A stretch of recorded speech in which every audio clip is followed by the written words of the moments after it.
ఆమ్, మీ లైఫ్లో ఎప్పుడైనా కష్టాలు వచ్చినప్పుడు పారిపోదాం అని అనిపించిందా అని ఒకవేళ అడిగితే ఖచ్చితంగా ప్రతి ఒక్కళ్ళు చేతులు ఎత్తారు. ఎస్, పారిపోదాం అంటే నా ఉద్దేశం ఇంట్లోంచి పారిపోవటం కాదు. కొన్ని సందర్భాల్లో ఇక్కడి నుంచి లేచి వెళ్ళిపోతే బాగుంటుంది, ఇక్కడ ఉండకుండా ఉంటే బాగుంటుంది. ఒకవేళ వాగ్వివాదం జరుగుతూ ఉంటుంది, తప్పించుకోవడానికి ఏమన్నా మార్గం దొరుకుద్దా అని చూసేవాళ్ళు ఉండొచ్చు. ఆఫీస్లో నీ చుట్టూ ఉన్న వాళ్ళు బాగా ఒత్తిడి పెడుతున్నప్పుడు ట్రాన్స్ఫర్ అయితే బాగుంటుంది అనిపిస్తుంది. క్లాస్మేట్స్ బాగా ఏడిపిస్తున్నప్పుడు సెక్షన్ మారిపోతే బాగుంటుంది అనిపిస్తుంది. ఇరుగు పొరుగు వాళ్ళు బాగా ఇబ్బందిగా ఉన్నప్పుడు కాలనీ మార్చేస్తే బాగుంటుంది అని అనిపించవచ్చు. ఇలాగా ఆలోచించడానికి క్రైస్తవులకి ఏంటి కారణం? What is the reason?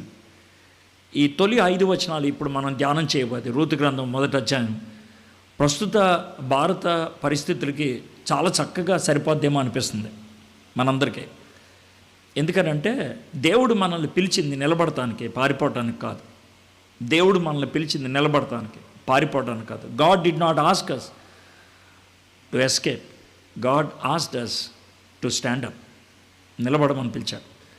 నిలబడకపోవడానికి కారణం ఏంటి అని ఒకవేళ ఆలోచిస్తే, క్రైస్తవ్యాన్ని యేసు ప్రభు దగ్గరకు వస్తే ఏమవుతుంది అన్న దాన్ని చాలామంది, అందరూ అని చెప్పకపోయినా చాలామంది సంఘానికి తప్పుగానే బోధించారు.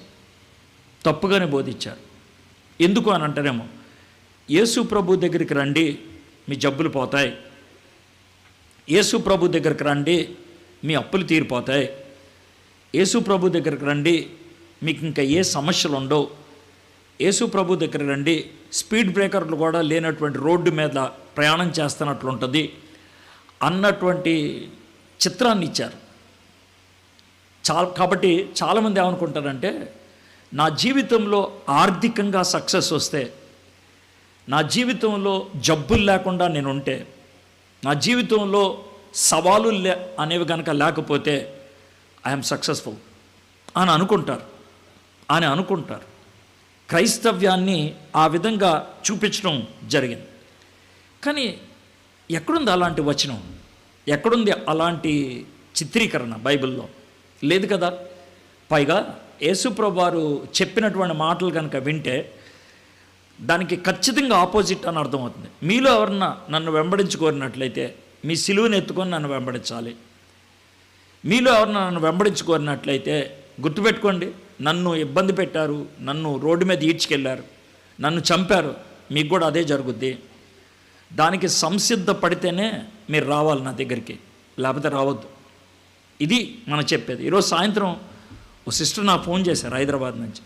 అన్న మీ వీడియో విన్నాను, నేను ఈ క్యాస్ట్ గురించి వీడియో విన్నాను అన్న. నేను ఈ మధ్యన నా గవర్నమెంట్ ఉద్యోగం వచ్చిందన్న, ఇప్పుడు నేను మార్చుకోవాలంటే ఏం చేయాలంటే, అప్పుడు చెప్పాను కదమ్మా దాంట్లో ఏం చేయాలో అని అంటే, ఆవిడకి వచ్చిన ప్రశ్న ఏంటంటే, అన్న మన నా ఉద్యోగం ఏమవుతుందని. అప్పుడు నేను ఆవిడతో అసలు అంశం మార్చేశాను. అమ్మ ఇప్పుడు నీతో నేను మాట్లాడాల్సిన విషయం అసలు అది కాదు, క్యాస్ట్ గురించి కాదు నేను మాట్లాడాల్సింది. నీ గురించి నీతో మాట్లాడాల్సింది ఫెయిత్ గురించి, విశ్వాసం. నీ జీవితంలో విశ్వాసం లేదు అని ఒక ప్రశ్న అడిగాను ఆమె. ఇప్పుడు చచ్చిపోతే నువ్వు అడగలుగుతావని. దగ్గర 2 నిమిషాలు మాట్లాడలేదు. నాకు అర్థమవుతుంది ఇప్పుడు నువ్వు ఎక్కడున్నావు. కాబట్టి నీ జీవితంలో కావాల్సింది ముందు విశ్వాసం, దేవుని మీద విశ్వాసం, దేవుని మీద నమ్మకం, దేవుని మీద ఆనుకోవటం. నువ్వు ఒక కర్ర పట్టుకున్నావు, ఆ కర్ర ఇరిగిపోతుంది, నాకు తెలుసు, ఆ కొమ్మ ఇరిగిపోతుంది. నువ్వు ఆ కొమ్మను వదిలేయి అని నేను ఎప్పుడు చెప్పగలుగుతానంటే, ఇంకా గట్టిగా ఉన్న ఒక కొమ్మను చూపించినప్పుడు. లేనప్పుడు నేను వదలమని చెప్పకూడదు. కాబట్టి నేను నీ క్యాస్ట్ గురించి మాట్లాడినాను, నువ్వు మార్చుకోవాల్సిన దాని గురించి మాట్లాడు. నువ్వు మారాలి, నువ్వు జీవితంలో ప్రభువుని అంగీకరించాలి.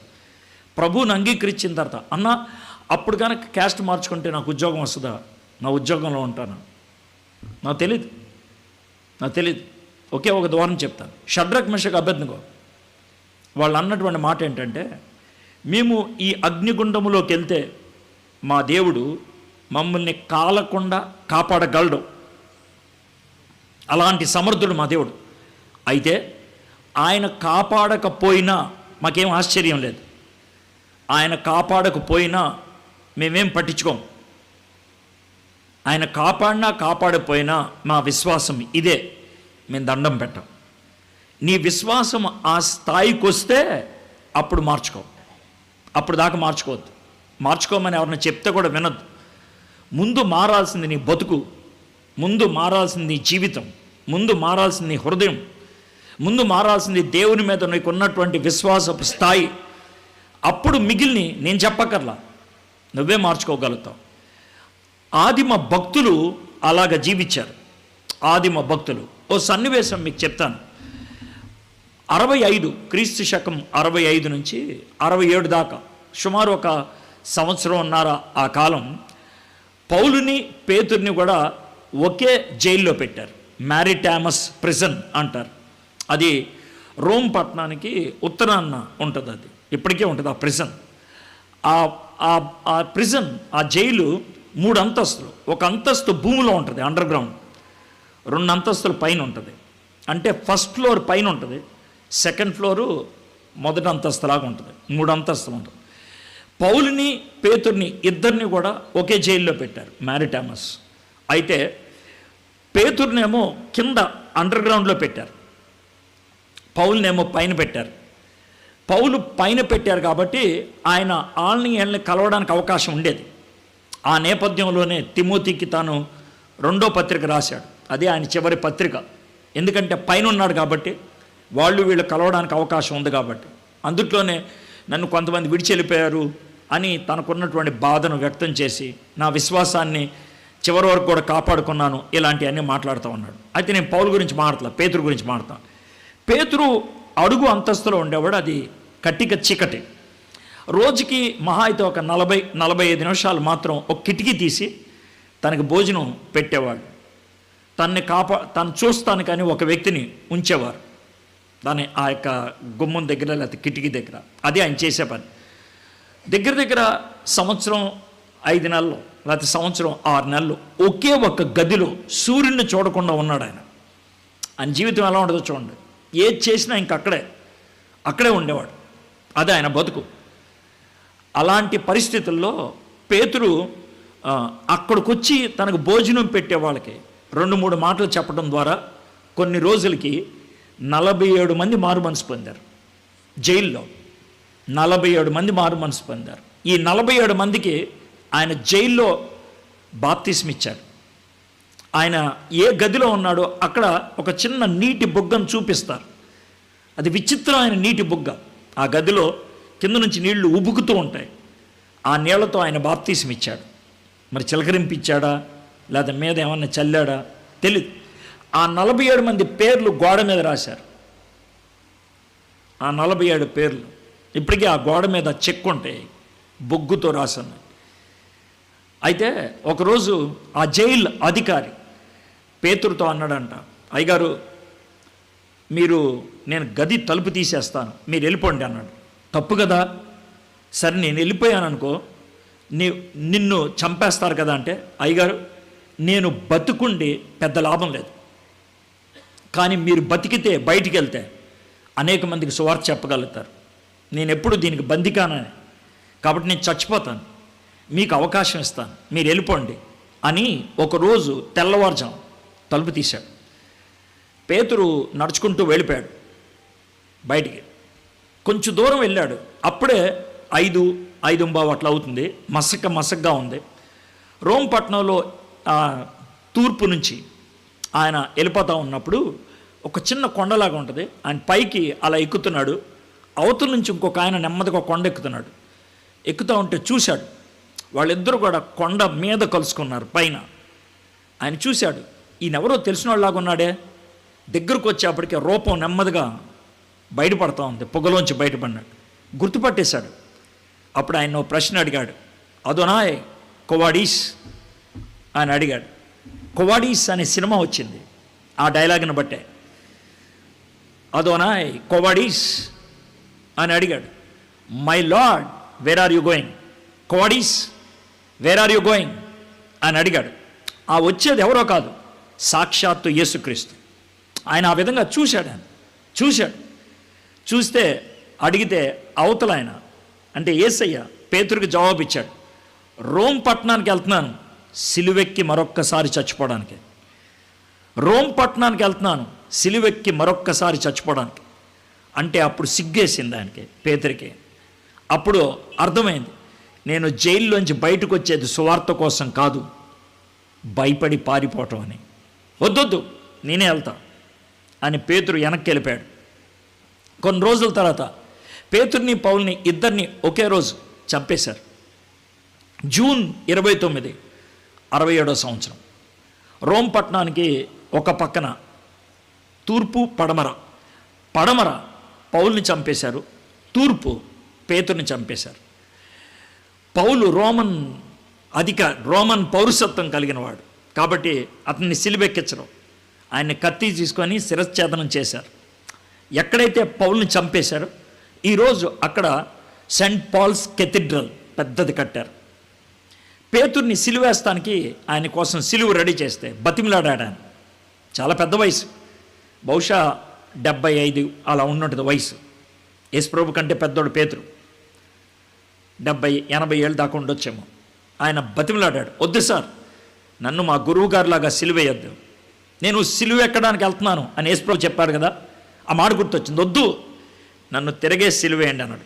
రేయ్, బాధలు ఎక్కువ తీరా, పర్లేదు సార్, నువ్వు చావుకు ముందే ముక్కెంబ రక్తం వస్తుందిరా, పర్లేదు, నీకు చాలా బాధ కష్టం ఎక్కువ, అది పర్లేదు, నన్ను తిరగే సిలువేయండి అని.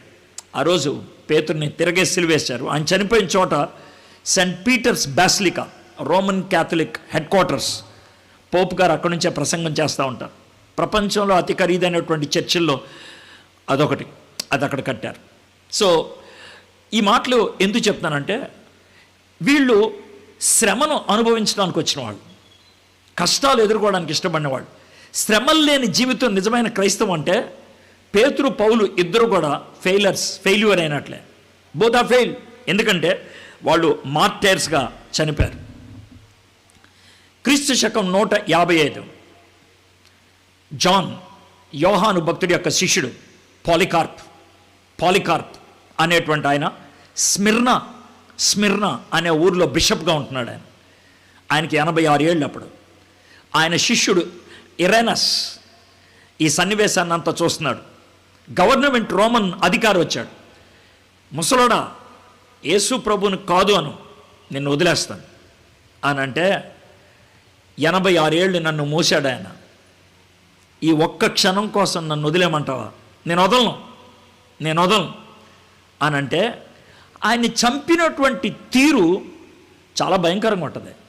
ఎలా అంటే, ఎప్పుడైనా మీరు ఎలా చూశారు లేదు తెలియదు, నూనె మనం ఒకవేళ గారెలు వేద్దాం అనుకున్నాం అనుకోండి, బూర్లు వేద్దాం అనుకున్నాం అనుకోండి, మనం చేసే పని చెప్తాను. నూనె ఒక బాండ్లీలో వేసి అది బాగా కాగిందా లేదా చూడటానికి ఇలా ఒక నీటి చుక్క వేస్తాం. స్వింగ్ అని అన్నదనుకో బాగుంది అనుకుంటాం. ఆ తర్వాత ఆ బూర్లు పిండో గారెల పిండో చిన్న మొక్క ఒకటి వేస్తాం, వెంటనే ఉబ్బిపోతుంది, రౌండ్గా అయిపోతుందంటే బాగా కాగింది నూనె అని అర్థం. ఆ విధంగా పెద్దది, ఆ బాండ్లీలో నూనెసి కాగించారు. దాంట్లో మనిషిని బతుకున్నప్పుడు వేసారు. ఫ్రై అయిపోయాడు ఆయన ప్రార్థన చేసుకొని, ప్రభా నాకు ఈ ధన్యత ఇచ్చావు, నీకోసం హతసాక్షిగా చచ్చిపోవడానికి అని తన్ను తాను అప్పగించుకున్నాడు. ఆయన ఇంకో మాట కూడా చెప్పాడంట, నా ప్రభు నా రక్షకుడు నగ్నంగా శిలువ మీద చనిపోయాడు అని తాను బట్టలు ఇప్పేసి నగ్నంగా ఆ నూనె దాంట్లోకి దూకేశాడు. నేను ఈ ఉదాహరణలు ఎందుకు చెప్తున్నానంటే, క్రైస్తవునిగా జీవించినప్పుడు శ్రమలు అందరికి వస్తాయి. బహుశా ఇంతకాలం నిజ క్రైస్తవులకి శ్రమలు వేరే కోణంలో వచ్చినాయి. వేరే కోణంలో అంటే రాజీ పడకుండా జీవించే విషయంలో, రాయితీలు వదులుకోవటం విషయంలో, అలాంటి విషయాల్లో మనకి శ్రమ వచ్చింది. ఇప్పుడు రానున్న దినాల్లో చాలా మేనిఫెస్టివ్, డైరెక్ట్గా యేసు ప్రభుని వదిలేయి, బైబిల్ కింద పడే, యేసు ప్రభు దేవుడు కాదాను, మా దేవతకి దండం పెట్టు. మొన్నే రాజోల నుంచి ఒక కుర్రోడు నాకు ఫోన్ చేశాడు రాత్రి. అన్నా నేను ఒక చిన్న తప్పు చేశాను, నేను చాలా ఇబ్బందులు గుండా వెళ్తున్నాను. ఏం బాబు ఏం చేసావన్నా? అన్నా నేను ఒక ఫోటో పెట్టి ఇంత వికృతంగా ఉన్నటువంటి ఈమెను మీరు దేవతగా పొగుడుతారా అని నా స్టేటస్ పెట్టి 15 నిమిషాల్లో తీశానన్నా. దాన్ని స్క్రీన్ షాట్ తీశారు ఎవరో. ఇప్పుడు నన్ను బెదిరిస్తున్నారు. ఏమని బెదిరిస్తున్నారు? మా దేవతకి మొక్కి మాకు నమస్కారం పెట్టి నేను తప్పు చేశానని చెప్పు, లేదా నీ అంతు చూస్తానన్నారు. ఇది ఆయన చెప్పిన ఇక్కడే రాజోల నుంచే నాకు ఫోన్ చేసి అడిగాడు, ఏం చేయమంటావు అంటే, తమ్ముడు నువ్వు ఫస్ట్ చేసిన తప్పు, నువ్వు చేసిన తప్పు అది. నీ దేవుడి గురించి నువ్వు చెప్పాలి, వేరే వాళ్ళ గురించి నీకెందుకు? అది నువ్వు తప్పు చేసావు. అవునన్నా నేను తప్పు చేశాను, ప్రభు దగ్గర క్షమాపణ అడుగు ఫస్ట్. ప్రభా నేను ఉద్రేకంగా తప్పు చేశాను, నేను చేయకూడదు ఇలాగా, దేవుడి దగ్గర క్షమాపణ అడుగు. క్షమాపణ అడిగితే దేవుడు క్షమిస్తే దీని నుంచి తప్పిస్తాడని నేను అంటలా, దీన్ని ఎదుర్కోవడానికి దమ్మిస్తాడు. That's what I can say.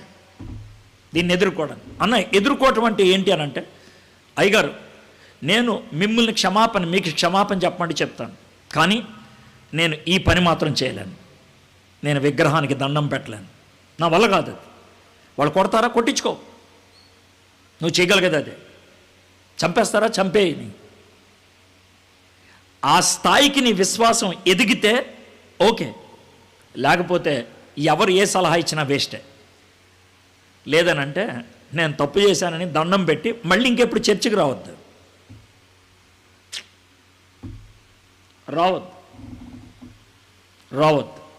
Don't come.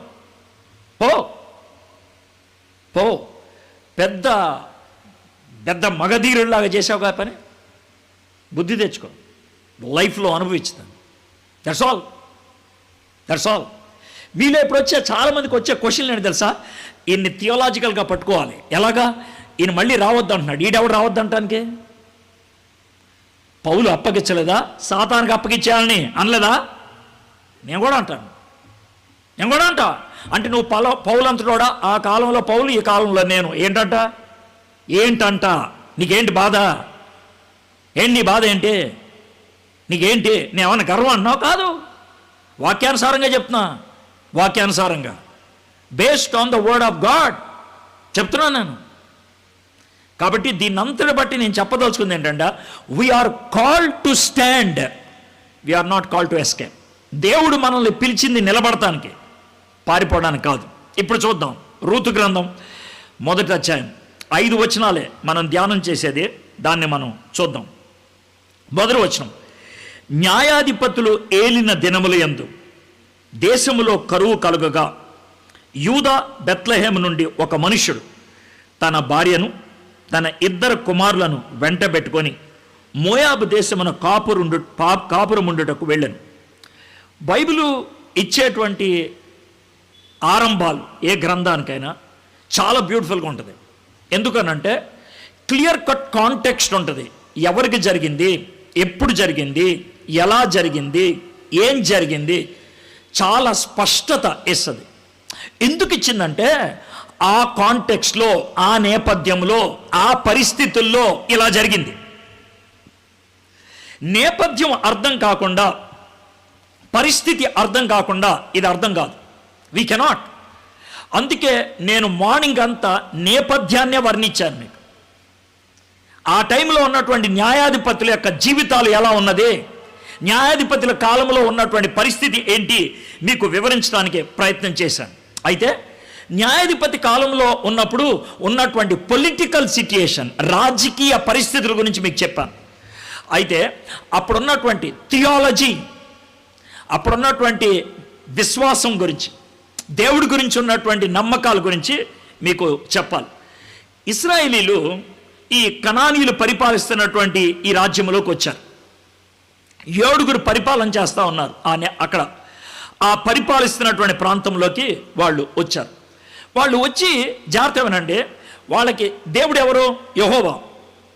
అది వాళ్ళకు ఉన్నటువంటి యెహోవా మా దేవుడు, ఇశ్రాయేలీల దేవుడైనటువంటి యెహోవా, యుద్ధశూరుడైనటువంటి యెహోవా, సైన్యములకు అధిపతియగు యెహోవా. ఆయనకున్నటువంటి టైటిల్స్ ఇవి: యుద్ధశూరుడు యెహోవా, సైన్యములకు అధిపతియగు యెహోవా. అది వాళ్ళకున్నటువంటి కాంటెక్స్ట్. ఎందుకు? మేము ఐగుప్తు దేశం నుంచి బయటికి వచ్చినప్పుడు ఆయన యుద్ధం చేసి గెలిపించాడు మమ్మల్ని.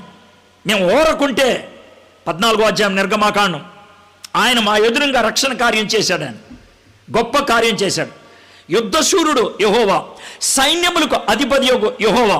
మా నాయకుడు యెహోషువ. ఇక్కడికి వస్తే యెరికో పట్టణం దగ్గర సైన్యములకు అధిపతికి యెహోవా పంపించినటువంటి సేనాధిపతి వచ్చాడు. అంటే యేసయ్య వచ్చాడు. క్రిస్టోఫెనిక్ అంటే క్రీస్తు ఒక మనిషిలాగా వచ్చి, యెహోషువ నేను నాకు తోడుగా ఉన్నాను, యుద్ధానికి వెళ్ళు. కాబట్టి మమ్మల్ని బయటికి తీసుకొచ్చింది యెహోవా, మాకు ఈ దేశాన్ని అనుగ్రహించింది యెహోవా. He is God of war. యుద్ధానికి దేవుడు, యుద్ధానికి దేవుడు, మాకు భద్రత ఇవ్వడంలో దేవుడు, మాకు అధికారం ఇవ్వడానికి దేవుడు, మమ్మల్ని పరిపాలించేటువంటి వాడు మా దేవుడు, యుద్ధ శూరుడు యెహోవా. బాగుంది, ఆయన అలాగే చూస్తూ ఉన్నారు. కానీ చుట్టూ అక్కడ ఉన్నటువంటి కనానీయులు వేరు వేరు దేవతలను కొలుస్తూ ఉన్నారు. బయలుదేవత, అష్టరోతు దేవత, వాళ్ళకున్నటువంటి దేవతలు ఒక్కొక్క దేవత ఒక్కో దానికి, ఒక్కొక్క విషయానికి, ఒక్కో దానికంటే నా ఉద్దేశం ఒక్కొక్క ఏరియాకి. కాబట్టి అలాంటి విషయాలు వచ్చేటప్పటికీ వాళ్ళకి ఏం చేయాలో అర్థం కాదు. యుద్ధం విషయంలో మనకి యెహోవా, కానీ మరి ఈ దేవత పిల్లలు కావాలంటే ఈ దేవత దగ్గరికి వెళ్ళాలంట, పంట బాగా ఫలించాలంటే ఈ దేవత కావాలంట. బహుశా ఆ దేవుడే ఈ దేవత అని 2 పడవల మీద కాలేయటం మొదలుపెట్టారు వాళ్ళు. 2 పడవల మీద. ఇలాంటి జీవితం, ఇలాంటి వైఖరి మనలో చాలామందికి ఉంటుంది. చాలామందికి. మీకు 1-2 ఉదాహరణలు చెప్తాను. ఆ వైఖరి ఏంటో మీకు చెప్తుంది. మనం నమ్మేది బైబిల్ని, మన యొక్క సిద్ధాంతం బైబిల్. నీ సిద్ధాంతం బైబిల్ అయినప్పుడు, నీ పునాది బైబిల్ అయినప్పుడు, నీ జీవితాన్ని నడిపించేది బైబిల్ అయినప్పుడు, ఒకవేళ నీ కొడుకు పెళ్లి చేయాలంటే, నీ కూతురు పెళ్లి చేయాలంటే సిద్ధాంతిని పిలవవు, కానీ ఒకటి మాత్రం చేస్తావు. ఏం చేస్తావు? క్యాలెండర్ తెస్తావు. పున్నమి ఎక్కడుంది? అమావాస్య ఎక్కడుంది? ఆ రోజు క్యాలెండర్ ఏం చెప్తుంది? అది మంచి గడియా కాదా? అది మంచి రోజా కాదా? ఆలోచిస్తావు, వెంటనే చెప్తావు ఇది మంచి రోజు, ఇది మంచి రోజు అంట. మరి అప్పుడు ఎవరిని కన్సల్ట్ చేసావు నువ్వు? నేను చాలా సీరియస్గా అడుగుతున్నా. నువ్వు ఎవరిని కన్సల్ట్ చేసావు? Whom you have consulted? ఇశ్రాయేలుని తప్పు పట్టకముందు మన గురించి మనం ఆలోచిద్దాం. తప్పు పట్టకముందు మనం ఈ లోకపు ఆలోచనలు మనం తెచ్చుకోలేదా? దిక్కుల్ని నమ్మేటువంటి దేవతల దగ్గరికి మనం వెళ్ళలేదా? ఇల్లు కట్టుకుంటున్నాం, తూర్పు గుమ్మ ఉండకూడదంట. చాలామంది చెప్తూ ఉంటారు. తాపీ మేస్త్రి అంటాడు, అయ్యా ఇటేపు ఇక్కడ బాత్రూమ్ పెట్టంటే, అమ్మగారు అంటే మీరు క్రైస్తవులు, నేను కాదనట్లేదు, కానీ నేను చెప్తున్నా, అంటే ఇది మంచిది కాదు, బరువు ఈశాన్యాన్ని ఉండకూడదు.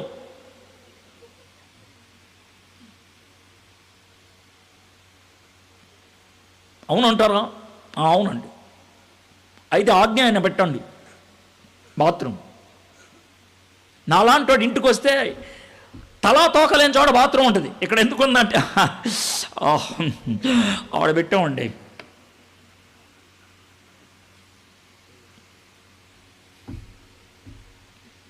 ఎవరు చెప్పారు నీకు ఇది? మనకి ఇశ్రాయేలీలకి ఏమన్నా తేడా ఉందా? లేదు. నేనేమంటానంటే యేసుప్రభుని వదిలేయి. నువ్వు యేసుప్రభుని వదిలేయి. ఎందుకు వచ్చిన తలనొప్పి? టెన్షన్ పడతావు ఎందుకు లోన్ ఒకటి బయట వాడు చెప్పడం? బిందాస్ బతికేసాయి. ఆ దిక్కులన్నీ ఎవరు చూసుకుంటారో వాళ్ళ దగ్గరికి వెళ్ళి చూసుకో. 2 పడవల మీద ఎందుకు కాలేస్తావు? నీకెవరు చెప్పాడు మన జీవితంలో కొన్ని పవిత్రంగా ఉండాలి, కొన్ని పవిత్రంగా ఉండకూడదని? ఎవరు చెప్పారు? మన జీవితంలో ఏదైనా కూడా పవిత్రంగానే ఉండాలి. ఏదైనా అంటే నువ్వు బైబిల్ చదువుతున్నప్పుడు ఎంత పవిత్రంగా చదువుకుంటావో, నీ పాఠాలు చదివేటప్పుడు కూడా అంతే పవిత్రంగా చదువు. ఎందుకు చదవాలి అంత పవిత్రంగా అంటే, నీకు ఎవరిచ్చారు ఈ చదువుకునేటువంటి అవకాశం? దేవుడు కదా. దేవుడిచ్చాడు నీకు చదువుకోవడానికి అవకాశం. దాన్ని అలాగే చదువు. వంట చేస్తున్నప్పుడు పవిత్రంగా వంట చేయి. నీ గింజలు ఎవరిచ్చారు వండుకోవడానికి? దేవుడే కదా ఇచ్చింది. అన్నం తినేటప్పుడు పవిత్రంగా తిను. తినటానికి అవకాశం ఇచ్చింది ఎవరో? దేవుడే కదా. ఇదే కదా పౌలు భక్తుడు రాసింది, ఏది చేసినా కూడా దేవునికి మహిమకరంగా చేయమన్నాడు అనేది. Everything has to be sacred. ప్రతిదీ కూడా సేక్రెట్గా ఉండాలి. అయితే అప్పట్లో ఉన్నటువంటి ఇశ్రాయేలీయులు ఎలా ఆలోచించారో ఇప్పటికీ కొంతమంది క్రైస్తవులు అలాగే ఆలోచిస్తున్నారు. ఎలాగో చెప్తాను చూడండి. ఎలాగంటే, ఒకవేళ నేను ఈ స్టేజ్ మీద నుంచి భార్యాభర్తల మధ్యన సెక్స్ ఎలా ఉండాలో మీకు వర్ణిస్తాను. పాస్టర్ గారు చెప్పబోయే సెక్స్ గురించి మాట్లాడతారంట. వద్దు. సెక్స్ అంటే సమరం గారి దగ్గరికే వెళ్ళాలి. ఆయన ఒక్కడే బాగా చెప్తాడు. ఆయనే సెక్స్ని సృష్టించాడు. అది మనకున్నటువంటి ఆలోచన, అది మనకున్నటువంటి తలంపు. ఇశ్రాయేలీలు కూడా అలాగే ఆలోచించి, యుద్ధం అంటే కనుక యెహోవా దగ్గరికి వెళ్తాం, సెక్స్ అంటే కనుక బయలుదేవత దగ్గరికి వెళ్తాం, అష్టరోత్ దగ్గరికి వెళ్తాం.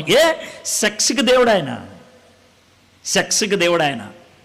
కాబట్టి ఆ యొక్క గుడుల దగ్గరికి వెళ్తే, ఆ గోపురాల దగ్గరికి వెళ్తే, వాటి మీద ఉన్నటువంటి బొమ్మలు చూస్తే, అక్కడ ఉన్నటువంటి దేవకన్యల దగ్గరికి వెళ్తే, ఆ దేవకన్యలతో కాసేపు పడుకుంటే మాకు పరలోకం వచ్చేస్తుంది. అది వాళ్ళకు ఉన్నటువంటి ఆలోచన. కాబట్టి అక్కడికి వెళ్దాం, ఆడికి వెళ్దాం. కాబట్టి ఒక గీత గీసేశారు. క్రైస్తవులు దీన్ని ఎలాగ జవాబు చెప్పాలో తెలియక కొంతమంది సెక్స్ అంటే పాపం అనే హెడ్డింగ్ పెట్టి, కొంతమంది బోధకులు దేవుడు ఒకవేళ ఆయన పిలిస్తే కనుక, నిజంగా దేవుడు పెళ్ళి లేకుండా ఒక ఆయన్ని ఉండటానికి పిలిస్తే వాళ్ళు, నేను పెళ్ళి లేకుండా ఉన్నాను తెలుసా అని కాళ్ళు ఎగరేరు. నాకు ఒక ఆయన తెలుసు, జాన్ R.W. స్టాట్. 86 ఏళ్ల ముసలోడుగా చచ్చిపోయాడు ఆయన. బ్రదరిన్ సంఘానికి చెందినటువంటి వాడు. ఆయన అద్భుతమైనటువంటి ఎక్స్పాజిటర్. ఆయన ఎప్పుడు ఆయన నోటమ్మటి ఈ డైలాగ్ వేయలేదు. ఎవరో తెలుసా, నేను పెళ్లి చేసుకోవాలా సూపర్ అని అనలా. కానీ చాలా సందర్భాల్లో ఈ మాట చెప్పాడు ఆయన. ఏమన్నా తెలుసా, పెళ్లి చేసుకోవద్దని దేవుడు చెప్పాడు. పెళ్లి చేసుకోకుండా ఉన్నందుకు కొన్ని సందర్భాల్లో నేను కష్టాన్ని ఎదుర్కొన్నాను. దేవుడు కృప చూపించాడు కాబట్టి జాగ్రత్తగా ఉన్నాను. కూల్ అది తప్పేం కాదు. కానీ మాట్లాడేటప్పుడు మేము పెళ్లి చేసుకోకుండా ఉన్నాం తెలుసా, మేము పెద్ద గ్రేడ్ తెలుసా అంటే, దాంతో ప్రజల్లో ఎలాంటి ఆలోచన వస్తుందంటే, వాళ్ళు సూపర్ సిటిజన్స్, మేము సెకండ్ లెవెల్ సిటిజన్స్ అనుకుంటారు. ఎవరు చెప్పారు అట్లాగా? అది తప్పు కదా. పాపం అనేది ఈ లోకంలోకి రాకముందు సెక్స్ అనేది ఉన్నది. ఆ విషయాన్ని గుర్తుపెట్టుకోండి. ఎందుకు సార్ ఇంతసేపు మాట్లాడుతున్నారు అని అంటే, మనము ఏ ఏరియాస్లో దేవుణ్ణి పక్కకు పెట్టడానికి ప్రయత్నం చేస్తామంటే, ఈ ఏరియాస్ అమ్మో ఇది దేవునికి సంబంధించింది కాదు, ఇది పాపం అని అనుకున్నారు. కాదు. కాబట్టి పురుషుడు తన తల్లిని తన తండ్రిని విడిచిపెట్టి తన భార్యను హత్తుకొనును, వారు ఏక శరీరమై ఉందురు. ఇది 24వ వచనం, ఆదికాండం 2వ అధ్యాయం. 25వ వచనం, వారు నగ్నముగా ఉన్నారు కానీ వాళ్ళు సిగ్గు ఎరగలేదు. What do you mean by that? They had physical union and they never felt shame. దాన్ని బ్యూటీగా చూశారు, దాన్ని అందమైన దానిగా చూశారు. దేవుడు ఇచ్చినటువంటి గొప్ప వరం, ఆ విషయాన్ని గుర్తించారు వాళ్ళు. అయితే దాన్ని తప్పుగా చిత్రీకరించి దాన్ని ఇతర దేవతలకు అప్పగించి ఒక సబ్జెక్ట్ దేవత చేతిలో పెట్టేశారు. అది క్రైస్తవ్యానికి సంబంధించింది కాదు. సెక్స్ గురించి మాట్లాడితే ఎక్కడి నుంచో భయం పుట్టుకొని వస్తుంది. I should not rise. మన యవ్వనస్తులకి ఆ సెక్స్ విషయంలో వాళ్ళకు వచ్చేటువంటి సమస్యలకి జవాబివ్వవు, ప్రశ్నలకి జవాబివ్వవు. అలాంటివి రాకూడదురా. ఎవడు చెప్పాడు రాకూడదని? రాకపోతే కనుక ఆడు మగోడు కాదు, ఆడది కాదు. తలంపులు రాకుండా ఎలా ఉంటాయి? వస్తాయి. దాన్ని నియంత్రించుకునేటువంటి శక్తి వాక్యం ఇస్తుంది. నియంత్రించుకునేటువంటి శక్తి దేవునితో మనకున్న సంబంధాన్ని బట్టి వస్తుంది. యోసేపుకి రాలేదా? యోసేపుని పొతీఫర్ భార్య అడిగితే నాకు చేత కాదు అని అన్నాడా? నేను చెయ్యను అన్నాడు ఆయన. నాకు చేత కాదు అనలేదు. నేను ఎలా చేయగలను? ఇక్కడ దేవుడు ఉంటే how can I do this? I don't know how to do this అని అడగలేదు ఆయన. అనలేదు, నా చేత కాదు అనలేదు. నేను మొగోడిని కాదు అనలేదు ఆయన. నో, ఇక్కడ దేవుడు నన్ను నేను ఎలా చేయగలను? I can get that feeling, but I want to suppress it. కానీ మనం అలా చెప్పలేకపోతే, మన పిల్లలతో మాట్లాడలేకపోతే ఎవరు చెప్తారు? వీళ్ళు ఏం చేశారు? ఆ మొత్తం దేవతలకి అప్పచెప్పేసి వాళ్ళు చూసుకుంటారులే అనుకున్నారు. కాబట్టి ఇశ్రాయేలు యొక్క స్టేట్మెంట్ ఒకటే అంట, protection from all Yahweh. Protection from all Yahweh. దేని నుంచైనా నన్ను భద్రపరచాలంటే యెహోవా. Prosperity in all Baal. Protection from all Yahweh, prosperity in all Baal. అది వాళ్ళ స్టేట్మెంట్ అంట. అలాంటి దినాలలో, అలాంటి న్యాయాధిపతుల కాలంలో ఈయన వెళ్ళటానికి ఇష్టపడ్డాడు.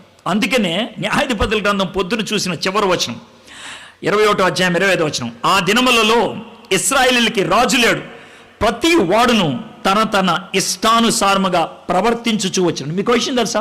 ఈ స్టేట్మెంట్ ఏదైతే ఉందో 21 అధ్యాయాలు ఉన్నటువంటి న్యాయాధిపతుల గ్రంథంలో 4 సార్లు రాశారు, 4 times. ఎవరికి ఇష్టం వచ్చినటువంటి థియాలజీ ఆ విధంగా రాశారు. అయితే ఇప్పుడు ఏం జరిగింది? దేశములో కరువు కలగగా, మొదటి మాట ఏంటే న్యాయాధిపతుల కాలంలో లైఫ్ ఎలా ఉందో చూపించాను. న్యాయాధిపతుల కాలంలో లైఫ్ అలా ఉంది. ఇక్కడ నేను ఎందుకు ఇలా చూపిస్తున్నానంటే, ఇది మోయాబు దేశం, ఇది బెత్లెహేమ్, ఈ మధ్యలో ఉన్నది మృత సముద్రం. మీకు క్లియర్గా జాగ్రఫీ పిక్చర్ ఇస్తున్నాను. ఇది బెత్లెహేము, ఇది మోయాబు. అర్థమైందా? ఒక విధంగా చెప్పాలంటే ఇది సెకనేడుపల్లి, ఇది నర్సాపురం. ఒకవేళ పంటెక్కి గనక వస్తే నర్సాపురం నుంచి సెకనేడుపల్లి 9 కిలోమీటర్లు అంతే. ఇక్కడ రావాలంటే 9 కిలోమీటర్లు. అయితే చుట్టూ తిరిగి రావాలంటే, ఒకవేళ నువ్వు మల్కీపురం వెళ్ళి రావాలంటే 28 కిలోమీటర్లు, అడ్డదారిలో వస్తే 22 కిలోమీటర్లు. ఎందుకు సార్ ఇంత వివరిస్తున్నారంటే, ఇది బెత్లెహేము, ఇది మోయాబు.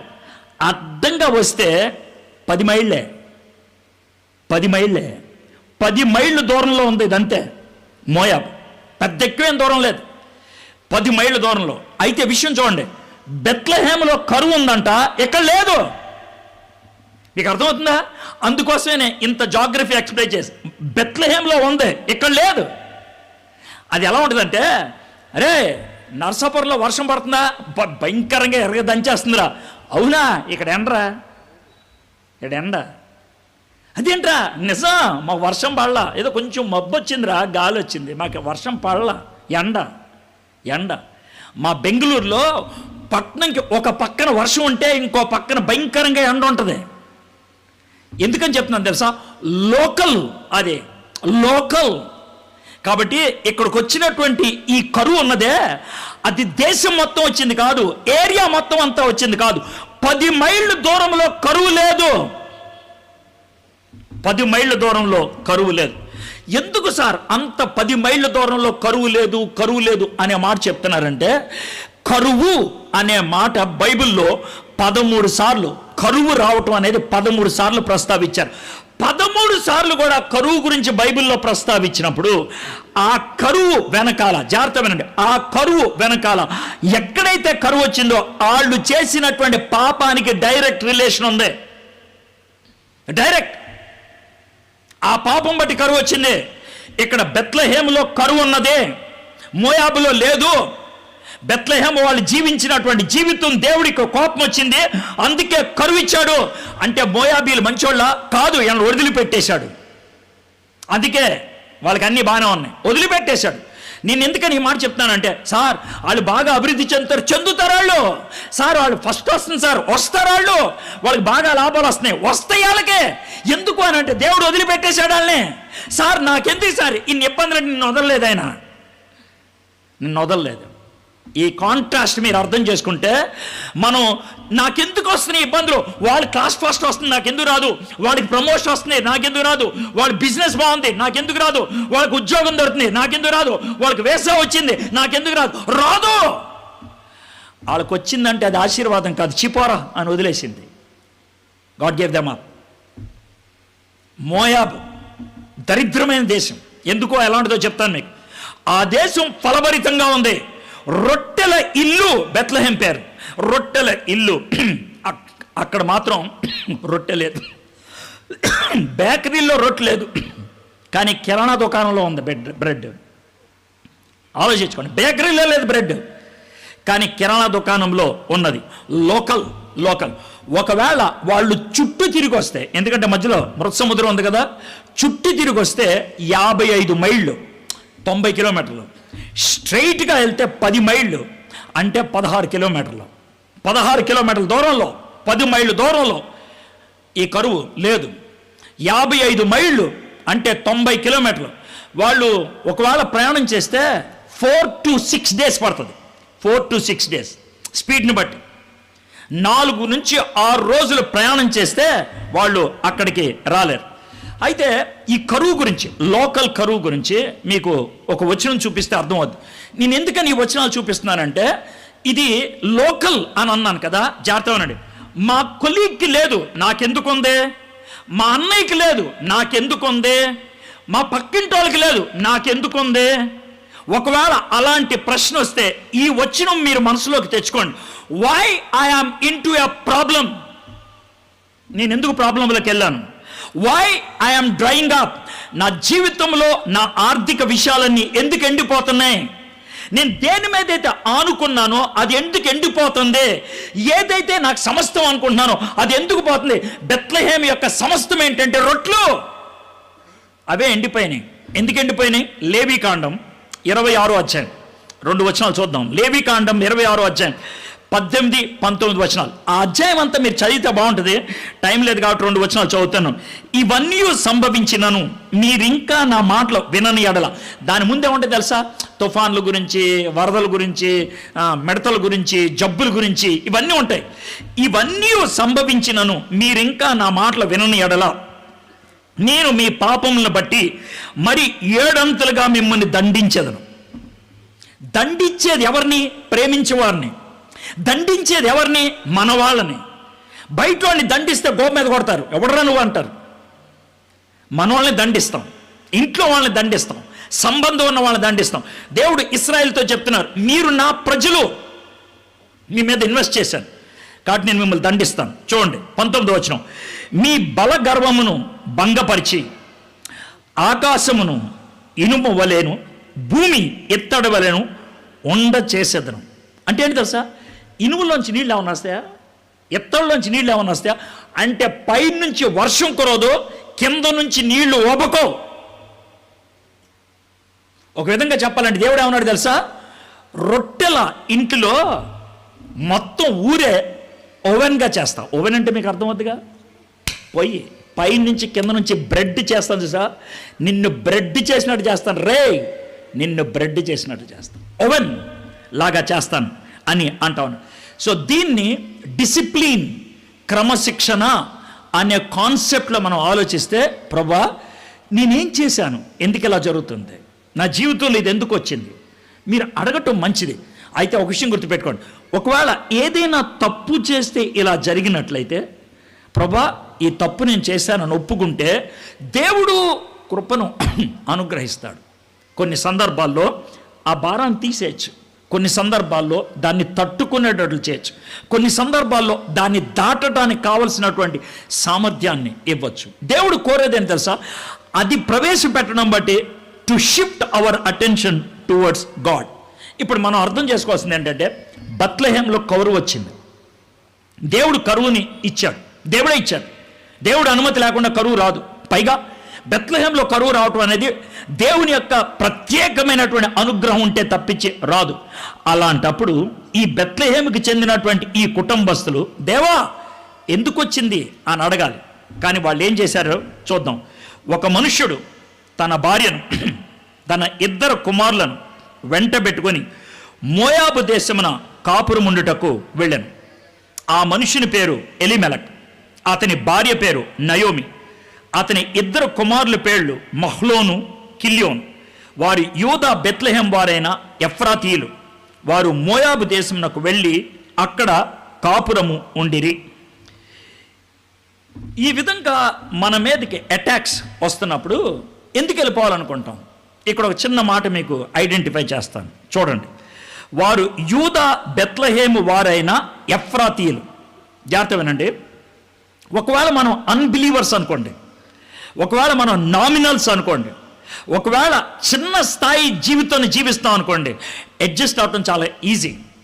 ఒకటి ఏమైనా లేమి కష్టం ఎదుర్కోవడం ఈజీ. విశ్వాసంలో ఒక స్థాయికి వచ్చిన తర్వాత, మనల్ని మనం స్టేజ్ ఎక్కించుకునే పరిస్థితి వచ్చిన తర్వాత, మన జీవితం మీద అటాక్ వస్తే తట్టుకోలేం. సార్ ఇది ఎందుకు చెప్తున్నారు సార్ అంటే, ఇక్కడ ఉపయోగించిన మాట ఏంటంటే, వారు యూదా బెత్లెహేము వారైన ఎఫ్రాతీయులు. ఎఫ్రాతీయులు అంటే హైదరాబాద్లో బంజారా హిల్స్లో ఉండేవాళ్ళు, హైదరాబాద్లో జూబ్లీ హిల్స్లో ఉండేవాళ్ళు, చాలా రిచ్ కేటగిరీ. ఎఫ్రాతీయులు అనేటువంటి మాట ఒక క్లాన్కి ఉపయోగించింది, ఒక రిచ్ క్లాన్. వాళ్ళు బాగా పలుకుబడి కలిగినటువంటి వాళ్ళు, అది వాళ్ళు ఉపయోగించినటువంటి. ఎంత పలుకుబడి అంటే, ఇది మీరు తర్వాత చూస్తారు, ఈరోజు మనం చూడలేదు కానీ 20-21 వచనాల్లో నయోమి వెనక్కి వచ్చింది. ఎన్నేళ్ల తర్వాత? 10 ఏళ్ల తర్వాత.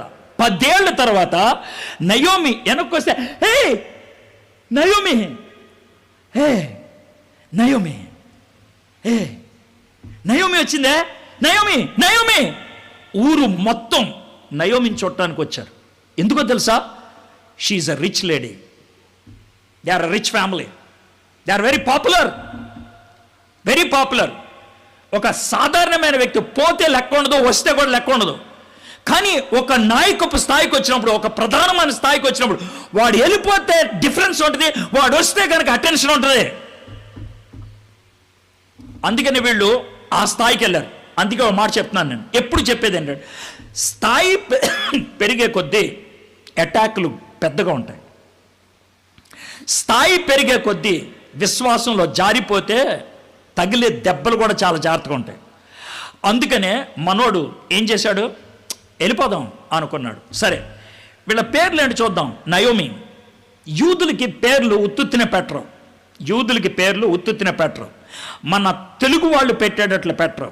ఎలాగనంటే, ఒకవేళ పెళ్లి సంబంధం కోసం వెళ్తున్నప్పుడు, మా అమ్మాయి చాలా మంచిదండి అది ఇదనంటే, ఏం పరమ్మా అని అంటే, మా అమ్మాయి పేరు సుకుమారి అన్నారనుకో, మనం సుకుమారి అనే పేరును ఊహించుకొని ఒక అద్భుతమైన ఇమేజ్ కలిగి ఉన్నాం అనుకోండి, ఆమె కనబడి ఏమా సుకుమారి అంటే, సుకుమారి అనే పేరు తప్పు అని కాదు నా ఉద్దేశం. ఆ పేరుకి ఆమె షకల్కి, ఆమె ముఖానికి సంబంధం ఉండదు. ఏంజల్ అని పేరు పెడతారు, నల్లగా ఉంటారు వాళ్ళు. అంటే ఏంజల్స్ తెల్లగా ఉంటారని కాదు నా ఉద్దేశం. అంటే మన మైండ్లో ఏంజల్ అనే పేరు వినంగానే ఒక రూపం వస్తుంది, సుకుమారి అనే మాట వినంగానే ఒక రూపం వస్తుంది. నేను నయోమి అనే పేరు పెట్టాను కదా, పిలిచాను కదా. నయోమి అంటే సుందరి, ప్రసన్నత, సంతోషి, అది భావాలు, ప్లెజెంట్. కాబట్టి ఆమెకు ఆ పేరు పెట్టారంటే, Naomi must have been a very beautiful lady, అందుకే ఆ పేరు వచ్చింది. రూత్ అని ఎందుకు పేరు పెట్టారు? She is friendly. ఓర్ఫా అని ఎందుకు పేరు పెట్టారు? ఆమె వండి, ఏమన్నా సరే వెళ్ళిపోతా, వెళ్ళిపోయింది. ఏమన్నా సరే నీ వెనకాల వస్తా, ఫ్రెండ్లీ, నిన్ను వదిలిపెట్టను, ఫ్రెండ్లీ. తన స్వభావం అలాంటిది, తన పేరుకి తగ్గ జీవితం అది రూత్, తన పేరు చెద్ద జీవితం అది నయోమి. నయోమి అయితే 20వ వచనం చూడండి, ఆవిడేమంటుంది తెలుసా? సర్వశక్తుడు నాకు చాలా దుఃఖము కలగజేసిన కనుక నన్ను నయోమి అనక. ఎందుకని పిలవమంతే? ఆ పేరు నా జీవితానికి సరిపదా. ఒకప్పుడు నయోమి, ఇప్పుడు కాదు. నేను ఒకప్పుడు నేను ప్లెజెంట్, ఒకప్పుడు నేను సుందరి, ఒకప్పుడు నేను బ్యూటిఫుల్, ఒకప్పుడు నువ్వు నా పక్కన కూర్చుంటే భాగ్యం, కానీ ఇప్పుడు అది కాదు నా జీవితం. నయోమి బతుకు మారిపోయింది. నయోమి. ఎలిమెలక్, ఆ పేరుకి అర్థమేంటి చూద్దాం. హిబ్రూ భాషలో 2 పదాల యొక్క సముదాయం ఎలిమెలక్. ఒకటి ఎలి, రెండోది మెలక్.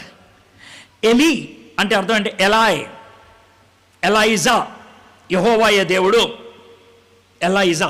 ఎలాయ్, ఎలాయ్ అంటే ఎలోహిం, ఎలోహిం దేవుడు, ఎలోహిం దేవుడే. మెలక్ అంటే రాజు, నా రాజు, దేవుడే నా రాజు. ఎలిమెలక్ అంటే అర్థం దేవుడే నా రాజు, దేవుడే నా రాజు. ఈయన పేరు. అందమే నా బతుకు, ఆనందమే నా జీవితం, మధురత్వమే నా జీవితం. అది నయోమి. వాళ్ళిద్దరూ పెళ్లి చేసుకున్నారు. ఎంత బాగుంటుందో చూడండి. దేవుడే నా రాజు అన్న వ్యక్తి, ఆనందమే నా జీవితం అన్నటువంటి అమ్మాయి పెళ్లి చేసుకుంటే వాళ్ళిద్దరు కలయక అది. అయితే వాళ్ళకి ఇద్దరు కొడుకులు పుట్టారు. ఆ ఇద్దరు కొడుకులకి ఒక ఆయనకి మహ్లోను, ఇంకో ఆయనకి కిలోను అని పేరు పెట్టారు. ఎందుకు పెట్టారు అలాంటి పేర్లు? ఎందుకు అలాంటి పేర్లు పెట్టారు? ఒకవేళ రా నీ పేరేంటి సార్? నా పేరు పెంటయ్యన్ సార్. మీ తమ్ముడి పేరేంటి? పిచ్చయ్య సార్. ఒకటే తమ్ముడు ఉన్నాడు? లేదు సార్, ఇంకోటి కూడా ఉన్నాడు. ఆడి పేరేంటి? పుల్లయ్య సార్. ఏంట్రా ఈ పేర్లు? ఎందుకు పెట్టారా ఈ పేర్లు? పెంటయ్య, పిచ్చయ్య, పుల్లయ్య ఎందుకు వచ్చినాయి ఈ పేర్లు?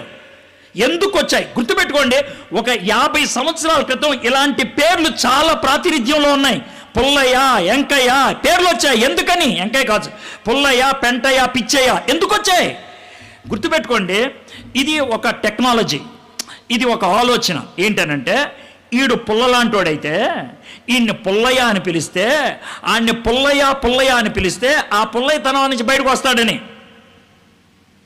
పెంట లాంటి బతికి తీడితే ఈయన్ని పెంటయ్య పెంటయ్య పెంటయ్య అని పిలిస్తే ఆ పెంటతనం నుంచి బయటకు వస్తాడు. దాన్ని కౌంటర్ చేయడానికి ఆ పేరు పెడతారు వాళ్ళు. వాడి పరిస్థితి అది. అందుకనే వీళ్ళిద్దరు కొడుకులకి 2 పేర్లు పెట్టారు.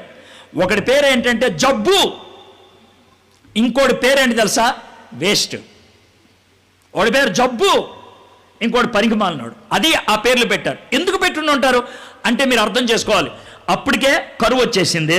అరే ఏ దినాన్న పుట్టావా నువ్వు? పుట్టావరా రే, అంత దేశం అంతా కూడా జబ్బేరా. ఏడికి మహలోనే పేరు పెట్టండి. ఏడు పుట్టాడు జబ్బు వచ్చింది. అది ఏడు పుట్టాడు జబ్బు వచ్చింది. వీడు రే పనికిమాలినాడా. ఎందుకు? మా బతుకు పనికిమాలిన బతుకు అయిపోయిందిరా, మా బతుకు పనికిమాలిన. వీడి పేరు పెట్టండి కిలోనని. పనికిమాలినాడు. ఆ పేర్లు బట్టి అర్థమవుతుంది ఏం జరుగుతుందో. మళ్ళీ చదువుతాను. ఒక మనుష్యుడు తన భార్యను తన 2 కుమారులను వెంట పెట్టుకొని మోయాబు దేశమున కాపురం ఉండేటకు వెళ్ళాను. ఆ మనుష్యుని పేరు ఎలిమెలక్, అతని భార్య పేరు నయోమి. అతని 2 కుమారుల పేర్లు మహ్లోను, కిల్యోను.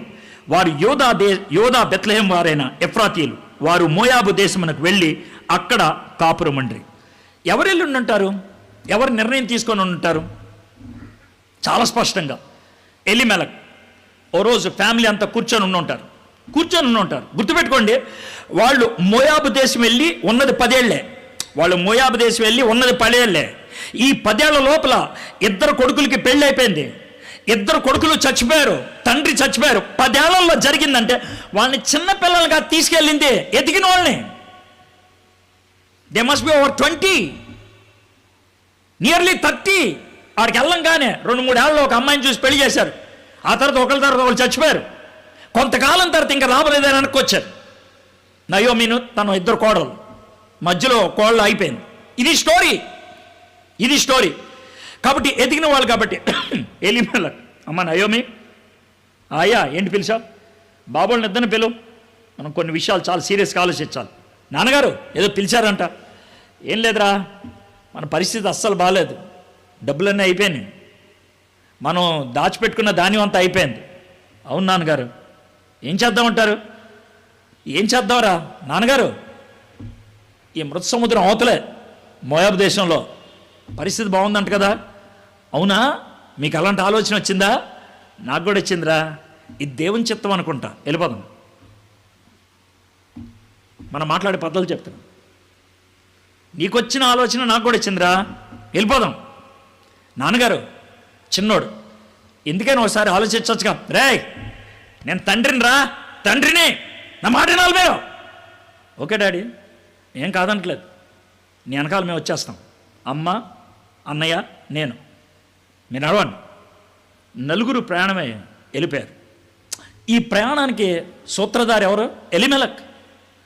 దేవుడే నా రాజు, దేవుణ్ణి పక్కకి తీసుకెళ్ళి నేనే నా రాజు అన్నాడు. As simple as that. దేవుడే నా రాజు, అనేవాడు పక్కెళ్ళు, నేనే నా రాజు, నా నిర్ణయం నేనే తీసుకుంటా, నేను ఒక్కసారి డిసైడ్ అయితే ఎవడ మాట అన్నా. డైలాగ్ అది మొండోడు. నేను ఒక్కసారి డిసైడ్ అయితే నా మాటే నేను అన్నాం. ఆడి పిచ్చోడు. వాళ్ళు మీ హీరో అయితే మీ నిర్ణయాలు ఎలా ఉంటాయి ఆలోచించుకోండి. యాజ్ సింపుల్ అది. This is my decision.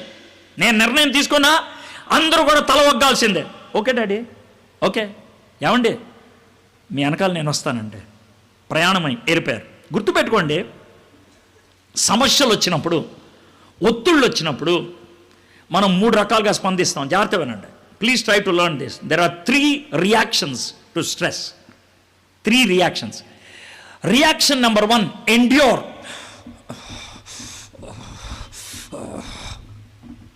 భరించేయటం. Endure, తట్టుకోవటం, మేదేసేసుకోవటం, దాన్నంతా కూడా దిగమింగేయటం, ఒక్కడే అనుకోవటం. ఇది ఎండ్యూర్. దీన్నే ఏమంటారంటే ఓర్చుకో. 3 పదాలు నేర్పిస్తాను, గుర్తుపెట్టుకోండి. ఓర్చుకో. రెండోది ఏంటి తెలుసా? ఎస్కేప్. ఓడిపో లేకపోతే పారిపో. నేను ఎక్కడ ఉన్నావు, పారిపోతా, ఐ విల్ రన్ అవే. ఓర్చుకో, ఓడిపో. ఓర్చుకో, పారిపో. మూడోది ఏంటి తెలుసా? ఎన్లిస్ట్. దేవా నా పరిస్థితి ఇది, దేవా నా పరిస్థితి ఇది, దేవా సమస్తాన్ని కోల్పోయాను ప్రభా, దేవా నాకు ఈ కష్టం వచ్చి పడింది, దేవా నన్నేం చేయమంటావు? ఒప్పుకో.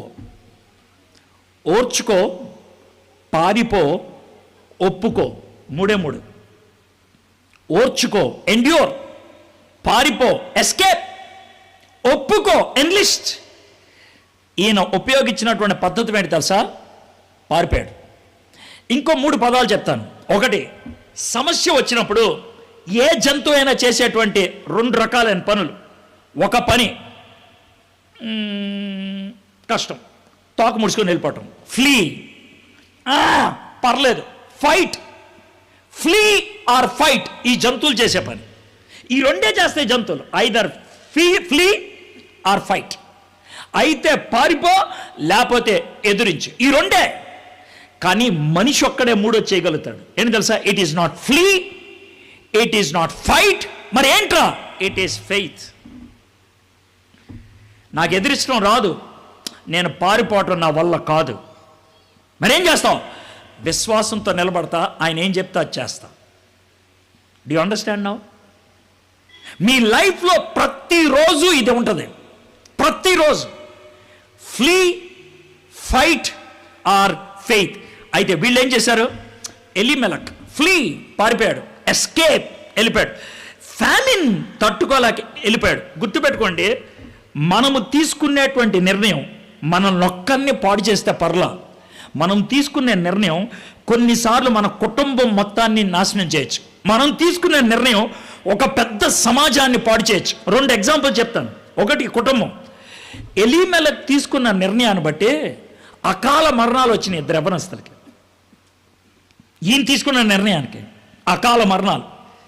ఇంకొక ఫ్యామిన్ గురించి చెప్తాను. ఆదికాండం 12వ అధ్యాయంలో ఫ్యామిన్ వచ్చింది.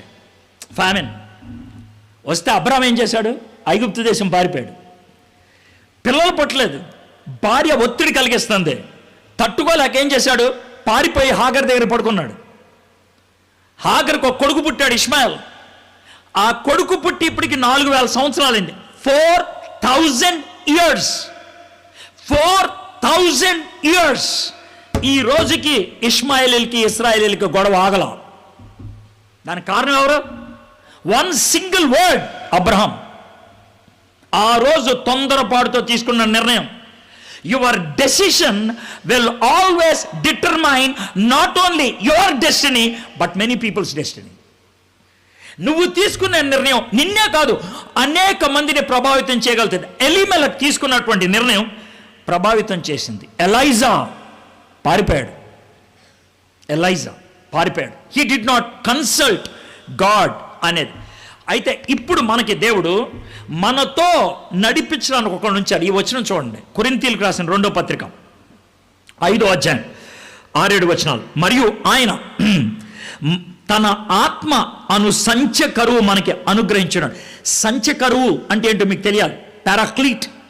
పారాక్లీట్ అన్న వర్డ్కి కరెక్ట్ మీనింగ్ ఎక్కడ దొరుకుతుంది తెలుసా? మీరు ఎప్పుడైనా ఇలాంటి కార్ రేస్ చూసారా? ఇలాంటి కార్ రేస్ ఏంటో కార్ రేస్ తెలుసా? కారు ఉంటుంది, డ్రైవర్ ఉంటారు, డ్రైవర్ పక్కన సీట్లో ఒకడు కూర్చుంటాడు. కానీ ఈ కార్ రేస్లో ఒకటే ఒక తేడా. ఏంటి ఆ కార్ రేస్ అంటే, ఈ కార్లో డ్రైవర్కి కళ్ళు పనిచేయవు. గుడ్డోడు అంటే అతను పుట్టుకతో గుడ్డోడు అని కాదు, గుడ్డోని చేసేస్తారు. ఎలాగా? ఇక్కడ నల్ల గుడ్డ కట్టేసి ఎప్పుడు డ్రైవ్ చేయరా అంటారు. ఆ డ్రైవింగ్ని బ్లైండ్ డ్రైవింగ్ అని అంటారు. ఆ విధంగా డ్రైవ్ చేసేవాడికి పక్కన కూర్చునేవాడిని పారాక్లీట్, నా పక్కన ఉండే సహ డ్రైవర్. ఇతనే కాదు డ్రైవర్, ఇతను కూడా. ఇతని చేతిలో స్టీరింగ్ ఉండదు, ఇతని చేతిలో గేర్ రాడ్ ఉండదు, ఇతని చేతిలో బ్రేకులు ఉండవు. కానీ ఇతను ఏం చెప్తే అది ఇతను చెయ్యాలి. వీళ్ళిద్దరూ కలిస్తే, వీళ్ళిద్దరి మధ్య సమన్వయం ఉంటే రేస్ గెలుస్తారు. పారాక్లీట్ అనే మాటకు అదే అర్థం. సో మన విశ్వాస ప్రయాణంలో పరిశుద్ధాత్ముడు మన పారాక్లీట్. ఇప్పుడు లెఫ్ట్ తిరుగు, ఇప్పుడు రైట్కి వెళ్ళు, ఇటు అటు వద్దని చెప్తున్నానా? నీకు తెలియదులే, అక్కడ ఉన్నది నాకు తెలిసింది కాబట్టి వద్దు, ఇట్రా, ఇటు వచ్చాయి. ఇన్స్టింక్టివ్గా మాట్లాడొచ్చు, గట్ ఫీలింగ్ ద్వారా రావచ్చు, వాక్యం గుర్తు రావచ్చు, ఎవరో వచ్చి అడ్డు చెప్పచ్చు. Holy spirit uses different means to guide us. 1వ అధ్యాయం 2వ వచనం. వారు యోధా బెత్లెహేం వారైన ఎఫ్రాతీయులు. 10 ఏళ్ల తర్వాత కూడా వాళ్ళు గుర్తుపట్టారు, చాలా గుర్తుపెట్టారు. అయితే వీళ్ళు ఎక్కడికి వెళ్ళారు? మోయాబు వెళ్ళారు. మోయాబీలు ఎవరో తెలుసా మీకు? ఆదికాండం 19వ అధ్యాయంలోకి వస్తే మోయాబీలు ఎవరో తెలుస్తారు. అది ఈ మైకులో చెప్పడానికి కూడా నాకు అసభ్యంగా అనిపిస్తుంది, కానీ బైబిల్లో ఉంది కదా, చెప్పాలి. చాలా దరిద్రమైన సన్నివేశం. దేవుడు సొదొమ గొమొర్రా మీద అగ్ని కురిపిస్తున్నాడు, దేవదూతలను పంపించాడు, లోతుని తన ఫ్యామిలీని బయటకు వచ్చామన్నాడు. లోతు భార్య వెనక్కి తిరిగి ఉపస్తంభం అయిపోయింది. లోతు తన 2 కుమార్తెలు మాత్రం తప్పించుకొని వెళ్ళిపోయారు, ఒక గుహలో ఉన్నారు. నేను 30వ వచనం దాటి వచ్చేసాను. గుహలోకి వస్తే 2 కూతుర్లు ఆలోచించడం మొదలుపెట్టారు. ఏమని ఆలోచించడం మొదలుపెట్టారు? మరి మనకెవరున్నారు? మనకి ఇంకా ఏ మొగుడు లేడు, మనం ఓ పని చేద్దాం, నాన్నే బాగా తాగిచ్చేసి, నేను పెద్దదాన్ని కదా, మొదటి నాన్నతో నేను పడుకుంటాను, నువ్వు 2వ దాని కదా, రేపు నిన్ను నాన్న తాగిస్తాను, రేపు నువ్వు పడుకో. సొంత తండ్రితో 2 కూతుర్లు పడుకున్నారు, సొంత తండ్రితో. బైబిల్ దమ్మున్న పుస్తకం కాబట్టి దీన్ని ఉన్నది ఉన్నట్లుగా చూపించాడు దేవుడు. ఇంత దరిద్రమైన స్థాయికి కూడా వెళ్ళగలరు. వాళ్ళు మామూలు వాళ్ళు కాదు, జాగ్రత్త వినండి, వాళ్ళు మామూలు వాళ్ళు కాదు. 2 పట్టణాలని నాశనం చేస్తే దేవుడు ఈ కుటుంబాన్ని ఒక్కదాన్ని రక్షిస్తే, ఆ అద్భుతాన్ని అనుభవించిన తర్వాత, ఆ కృపను అనుభవించిన తర్వాత, దేవుని యొక్క దూతల ఇంట్లోకి వచ్చిన తర్వాత, దేవుని యొక్క దూతల దర్శనం కలిగిన తర్వాత సొంత తండ్రితో పడుకున్నారు వాళ్ళు. It is possible with us. అంటే నువ్వు మీ నాన్నతో పడుకుంటావని నేను చెప్పట్లా, నీ కూతురుతో పడుకుంటావని నేను చెప్పట్లా, నీ కొడుకుతో నువ్వు పడుకుంటావని నేను చెప్పట్లా. What I'm trying to say is this: దేవునితో అంత సన్నిధిని అనుభవించి కూడా, సాన్నిధ్యాన్ని అనుభవించిన తర్వాత కూడా పడిపోవడానికి అవకాశం ఉంది. జాగ్రత్త, జాగ్రత్త. అయితే వాళ్ళిద్దరూ పడుకుంటే ఏం జరిగిందో చూద్దాం. 37వ వచనం, ఆదికాండం 19వ అధ్యాయం. వారిలో పెద్దది కుమారుని కని వానికి మోయాబు అని పేరు పెట్టాను. అతడు నేటి వరకు మోయాబీలకు మూల పురుషుడిగా ఎంచబడిన. ఇప్పుడు మోయాబీలు అంటే మీరు ఎవరు అర్థమైంది కదా, ఆ మోయాబీల ఊరెళ్ళాడిన. ఈయనకి చరిత్ర తెలీదా? తెలుసు. పరిస్థితులు తెలీదా? తెలుసు. అయినప్పుడు కూడా వెళ్ళాడు మోయాబు దేశం. కొన్నిసార్లు కావాలని మనం వెళ్తాం, ఎవరన్నా చెప్పారనుకో, దానికి లేనిపోయిన చెప్పడానికి ప్రయత్నం చేస్తాం. బహుశా నేను అనుకుంటాను, ఎలీమెలెక్తో నయోమి గారు, ఏమండి మోయాబు ఎందుకని, మోయాబు అమ్మాయిల్ని పెళ్లి చేసుకోకూడదని దేవుడు ఎక్కడని చెప్పాడా? 7 దేశాల పేర్లు చెప్పాడు, అందులో మోయాబు ఉందా? లేదండి. మరి ఇంకే ఇంకే ఒక చిన్న లాజిక్, ఒక చిన్న టర్నింగ్, ఒక చిన్న లొసుగు ఉపయోగించి వెళ్ళిపోతారు. వాళ్ళు చేయలేదా, వీళ్ళు చేయలేదా, ప్రేమ వివాహాలు చేసుకుంటారు. ఏమ్మా ఎందుకమ్మంటే వాళ్ళు చేసుకోలేదా, వీళ్ళు చేసుకోలేదా, వాళ్ళు వెళ్ళలేదా, వీళ్ళు వెళ్ళలేదా, నేను వెళ్తే ఏమైంది. ఇక్కడ కూడా అలాంటి లాజిక్ ఉపయోగించి బహుశా వెళ్ళిపోయి ఉండుంటారు. మోయాబీలు ఎలాంటి వాళ్ళు అంటానికి ఇంకో విషయం చెప్తాను. ప్రపంచంలో బైబిల్లో చాలా స్పష్టంగా వర్ణించినటువంటి అతి దరిద్రమైన పని మోయాబీలు ఒక్కళ్ళే చేస్తారు, ఇంకెవరు చేయరు. ఏంటి ఆ పని అంటే మోయాబీల యొక్క దేవత పేరు కెమోష్. మోయాబీల దేవత పేరు కెమోష్. కెమోష్కి ఇష్టమైనటువంటి బలి 11 సంవత్సరాల లోపు బాబు. 11 సంవత్సరాల లోపు బాబు చాలా ఓపెన్గా బాబుని చంపేస్తారు. పైగా ఆ బాబుని చంపడం అనేది వీళ్ళు గొప్ప త్యాగంగా ఎంచుకుంటారు, గొప్ప కార్యంగా. ఆ దేశానికి వెళ్ళటానికి ఇష్టపడ్డాడు. ఏని తెలీదా? 3-4 వచనాలు ఎప్పుడు చదువుతున్నాను. రూతు గ్రంథం 1వ అధ్యాయం. నయోమి పెనివిటైన ఎలిమెలకు చనిపోయిన తర్వాత ఆమెయు ఆమె 2 కుమారులను నిలిచి ఉండరి. వారు మోయాబీ స్త్రీలను పెండ్లి చేసుకొనిరి. వారిలో ఒక దాని పేరు ఓర్ఫా, రెండో దాని పేరు రూతు. తండ్రి మార్గంలోనే కొడుకులు. తండ్రి మోయాబు దేశం వెళ్ళాడు అంతే, కొడుకులు మోయాబీ అమ్మాయిల్ని పెళ్లి చేసేసుకున్నారు. గుర్తుపెట్టుకో, నువ్వు ఒక స్టెప్ తప్పు చేస్తే నీ కొడుకులు 3 స్టెప్పులు వేస్తారు. నువ్వు ఆపలేవు. రే, నువ్వు సిగరెట్ తాగుతూ కొడుకుని సిగరెట్ తాగొద్దు అనలేవు. You cannot. నువ్వు మందు కొడుతూ నీ కొడుకుని మందు తాగొద్దు అనలేవు. You cannot. నీ కూతుర్ని అనలేవు. ఈయన మోయాబు దేశంకి వచ్చి, బాబు నాయన మోయాబు దేశం వస్తే వచ్చారు కానీ ఇక్కడ అమ్మాయిని పెళ్లి చేసుకోకూడదురా అని అనలేడు ఆయన. వీళ్ళు పెళ్లి చేసేసుకున్నారు. ఎంత ఘోరమైందో చూడు. మోయాబిల్ని దేవుడు పెళ్లి చేసుకోవద్దు అని చెప్పాడు. I'm now coming to the last verse, 5th verse. వారు ఇంచుమించు 10 సంవత్సరములు అక్కడ నివసించిన తర్వాత మహ్లోను కిల్లోను 2 చనిపోయారు.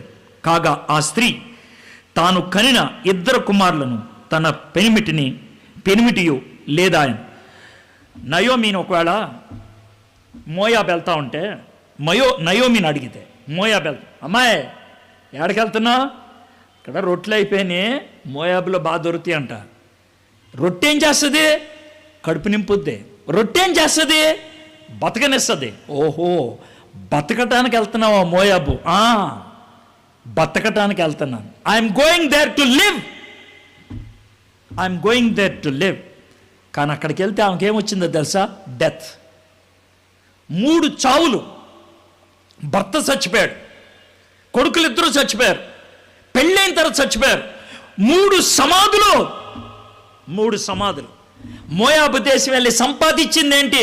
3 సమాధులు సార్, 3 సమాధులు. మోయాబు దేశంలో నీ జ్ఞాపకార్థంగా ఉన్నదేంటి? 3 సమాధులు, 3 tombs. మా జ్ఞాపకం ఉంది. When you go away from God, the memories you have are very tragic.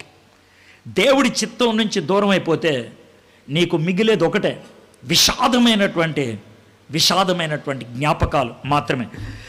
Naomi చాలా సంతోషంగా వెళ్ళింది, కానీ నయోమి వెనక్కి చాలా దరిద్రంగా వచ్చింది. ఒక విషయం గుర్తుపెట్టుకోండి, 10 years ఉండిపోయారు. ఒక్క రాంగ్ స్టెప్ తీసుకుంటే, 1 రాంగ్ స్టెప్, టైం గడిచే కొద్దీ it's gap is very wide. 10 ఏళ్ళు దాకా వెనక్కి రాలేకపోయింది. 10 ఏళ్ల తర్వాత ఈ 6వ వచనం ఒకసారి చదివి ముగిస్తాను. వారికి ఆహారం ఇచ్చుటకు యెహోవా తన జనులను దర్శించినని ఆమె మోయాబు దేశంలో వినును గనక మోయాబు దేశం విడిచి వెళ్ళుటకై ఆమెయు ఆమె కోడండ్రును ప్రయాణమైరి. రూతు గ్రంథానికి 85 వచనాలు, 5 వచనాలు తప్పుడు నిర్ణయం, 80 వచనాలు దేవుని కృప. 5 వచనాలు తప్పుడు నిర్ణయం, 80 వచనాలు దేవుని కృప. 5 వచనాలు మరణానికి దారి తీశాయి, 80 వచనాలు జీవానికి దారి తీశాయి. 5 వచనాలు డిస్ట్రక్షన్, 80 వచనాలు డెలివరెన్స్. 5 వచనాలు రన్నింగ్ అవే, 80 వచనాలు రన్నింగ్ బ్యాక్. మొదటి 5 వచనాలు ద ప్రాడిగల్ ఫ్యామిలీ, 80 వచనాలు ద రిటర్న్డ్ ఫ్యామిలీ. నువ్వు కూడా దూరం వెళ్ళిపోయాము, ఎక్కడ కూర్చున్నవాళ్ళు నువ్వు కూడా చాలా దూరం వెళ్ళిపోయాము. నేను నీకు ఇవ్వగలిగేటువంటి మాట ఒక్కటే, if you can come back, God will forgive you, God will provide you a place. దేవుడు నీకు అవకాశం ఇస్తాడు. నాకు ఈ మాట చెప్పొద్దు, సార్ నా సంగతి నీకు తెలుసు సార్. ఏంటి? నేను తెలిసే పాపం చేశాను. ఎస్, వీళ్ళు కూడా తెలిసే చేశారు, దేవుడు వాళ్ళని క్షమించలేదా? వీళ్ళు కూడా తెలిసే చేశారు, దేవుడు వెనక్కి తీసుకురాలేదా? God has brought them back. Sir నేను ఈ తప్పుడు నిర్ణయంతో పెళ్లి చేసేసుకున్నా, ఈ తప్పుడు నిర్ణయంతో పిల్లల్ని కనేశాను, ఈ తప్పుడు నిర్ణయంతో ఈ దరిద్రమైన పరిస్థితిలోకి వచ్చాను. ఎస్, అది తప్పుడు నిర్ణయమే, నీ జీవితంలో అది చెడ్డదే. కానీ దేవుడు ఎంత మంచోడో తెలుసా? దేవుడు నీ చెడ్డ నిర్ణయాన్ని చెడ్డదిగానే ఉంచి దానికి సినర్జీగా ఒకటి తీసుకొస్తాడు. సినర్జీ అంటే ఏంటో మీకు చెప్తా. సినర్జీగా ఒకటి తీసుకొస్తాడు. అది దీంతో కలిస్తే ఏదైతే నువ్వు చెడ్డగా చేసావో, ఏదైతే చెడ్డదో దాంట్లోంచి మేలు తీసుకురావడానికి దేవుడు ఇష్టపడతాడు. ఎలాగ సార్ అంటారేమో, ఉప్పు సాల్ట్. ఉప్పులో ఉండేటువంటి 2 కణాలు, ఒకటి సోడియం, రెండోది క్లోరిన్. సోడియం క్లోరైడ్, ఉప్పు. క్లోరిన్ ఎందుకు ఉపయోగిస్తారు? నీళ్ళల్లో క్లోరిన్ వేస్తే క్రిములు కీటకాలు చచ్చిపోతాయి. క్లోరిన్ ఎక్కువైతే మనుషులు కూడా చచ్చిపోతారు. క్లోరిన్ హ్యాండ్ కర్చీఫ్లో వేసి మొహానికి గట్టిగా నొక్కితే కళ్ళు తిరిగి పడిపోతారు. దొంగతనాలు ఇదివరకు అలా చేసేవాళ్ళు. Chlorine poison. సోడియం గజ్జొస్తే, తామరొస్తే రాసేటువంటి ఆయింట్మెంట్లో ఉండేది సోడియం. ఎందుకో తెలుసా? క్రిముల్ని చంపడానికి ఉపయోగించే సోడియం చంపడానికి ఉపయోగించేది, క్లోరిన్ చంపడానికి ఉపయోగించేది. ఆ 2 కలిస్తే మనకి జీవాన్ని ఇచ్చే ఉప్పు వచ్చింది. నీ జీవితంలో ఒక తప్పుడు నిర్ణయం తీసుకున్నావు, ఆ తప్పుడే, అదేం మారదు. అయితే దేవుడు సినర్జీ తీసుకొస్తాడో తెలుసా? ఆ తప్పుడు దాంట్లోంచి మేలు రావడానికి ఇష్టపడతాడు దేవుడు. అదే రోమీయులకు రాసిన పత్రిక 8వ అధ్యాయం 28వ వచనం. సమస్తమును సమకూడి అంటే అవి చెడ్డవే, కానీ 2 చెడ్డవి కలిస్తే ఒక మంచి అయింది. దేవుడు ఆ మంచిని తీసుకొచ్చాడు. ఆయన నీ జీవితంలో చెడ్డ కార్యాలు అయిపోయినాయి, నేను కాదంట్లా. నీ జీవితంలో చెడ్డవి జరిగాయి, నీ జీవితంలో చెడ్డ నిర్ణయాలు తీసుకున్నావు, నీ జీవితంలో దేవుడికి దూరం అయ్యావు. But today if you can come back, ఈరోజు నువ్వు రాగలిగితే ఏదైతే నీ జీవితంలో చెడ్డదో ఆ చెడ్డదాన్ని దేవుడు వాడుకోవడానికి ఇష్టపడతాడు. నేను ఒక డ్రగ్ అడిక్ట్ని, ఒకప్పుడు ఒక కెమెరా డాన్సర్ని. ఈరోజు నన్ను చాలామంది తల్లిదండ్రులు ఫోన్ చేసే, సార్ మా అబ్బాయి డ్రగ్ అడిక్ట్, సార్ మా అమ్మాయి వెళ్ళిపోతుంది అటు ఇటు, మీరు కౌన్సిల్ చేయరా, మీరు మాట్లాడరా? ఎందుకు అడుగుతున్నారు నన్ను? ఎందుకు అడుగుతున్నారు? Because that's my background. God use that dirty background to uplift somebody. అది ఎప్పుడో తెలుసా? సినర్జీ మన జీవితంలోకి వస్తే. అంటే నేను ఒక మాట చెప్పాలంటే, చెడ్డగా ఉన్నటువంటి నేను, చెడు నిర్ణయాలు తీసుకున్నటువంటి నేను, చెడు బ్రతుకులో ఉన్నటువంటి నేను, యేసు అని ఆయన దగ్గరకు వస్తే, యేసు నా చెడు మీద కలిస్తే, యేసు నా చెడుని కనుక ఆయన మారిస్తే, he uses the same bad things for somebody's good. దీంట్లో నేను చెప్పదలుచుకుంది ఏంటి తెలుసా? 6వ వచనంలో, వారికి ఆహారం ఇచ్చుటకు యెహోవా తన జనులను దర్శించునని ఆమె మోయాబు దేశం విని గనుక మోయాబు దేశం విడిచి వెళ్ళుటకై ఆమెయు ఆమె కోడండ్రును ప్రయాణమైరి. ఆ కోడల్లో ఒక కోడలు రూతు. లోతు దరిద్రమైన పాపం చేస్తే కూతుర్లు, పుట్టినటువంటి మోయాబీలు, ఆ మోయాబీ వంశములో పుట్టినటువంటి రూతు, ఆ రూతు వీళ్ళని పెళ్లి చేసుకుంటే మొగుడు చచ్చిపోతే ఆ రూతుని దేవుడు యేసుక్రీస్తు వంశావళిలో చేర్చడానికి ఇష్టపడ్డాడు. అన్యురాలు, దీనురాలు, దరిద్రురాలు రూతు ధన్యురాలైంది. అన్యురాలు, దీనురాలు, దరిద్రురాలు రూతు ధన్యురాలైంది. ఎందుకో తెలుసా? She got in connection with Jesus Christ. ఈరోజు నువ్వు యేసయ్యతో కనెక్షన్లోకి రాగలిగితే నీ జీవితం ఎంత చెడ్డదైనా, నీ నిర్ణయాలు ఎంత దరిద్రమైనవైనా, నీ బతుకు గతంలో ఎంత దరిద్రమైనా, God says I will change it. నేను మారుస్తాను. I will change it. I will giving a new beginning. 5 వచనాలు చదివి రూతు గ్రంథం వదిలేస్తే అంతకంటే ట్రాజిక్ స్టోరీ ఉండదు. కానీ దానికి 80 వచనాలు కలిస్తే అంతకంటే గొప్ప రొమాంటిక్ స్టోరీ ఇంకొకటి ఉండదు. Why don't we have that romantic relation with Jesus Christ and make our life a sweet fragrance? సుమధురమైనటువంటి జీవితంగా ఎందుకు మార్చుకోకూడదు?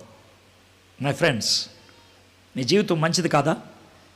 నువ్వు ఇప్పటిదాకా తీసుకున్న నిర్ణయాలు చెడ్డవా? నీ జీవితమే నీకు అసహ్యంగా అనిపిస్తుందా? Why don't you come to Jesus Christ? యేసే దగ్గరికి ఎందుకు రాకూడదు? రూతు యెహోవా రెక్కల కిందకు వచ్చింది. నువ్వు కూడా యేసయ్య సిలువ చెంతకు చేరు. యెహోవా బోయజ్ని అనుగ్రహించాడు. దేవుడు నీకు ఆధారాన్ని ఇస్తాడు. నేనే అని ప్రార్థన చేసుకున్నాం. తలంచండి, కళ్ళు మూసుకోండి. మా దేవా, మా ప్రభువా,